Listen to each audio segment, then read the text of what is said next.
స్మారక లయన్స్ భవనంలో ప్రతి మంగళవారము ఉచితంగా కంటి పరీక్షలు నిర్వహిస్తున్నాము. వీటి అవకాశాన్ని మండలంలో ఉన్నటువంటి కంటితో బాధపడే ప్రతి వ్యక్తి ఉపయోగించుకోవాల్సిందిగా విజ్ఞప్తి చేస్తున్నాము.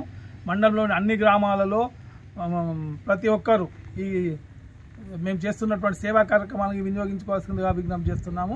ఇక్కడ కంటి పరీక్షలు చేసుకున్నటువంటి వ్యక్తులందరికీ ఉచితంగా ఆర్మూర్ లయన్స్ కంటి ఆసుపత్రిలో శస్త్రచికిత్సలు కూడా చేయిస్తున్నాము. అవసరమైన వారికి ఉచితంగా కంటి అద్దాలు పంపిణీ చేస్తున్నాము.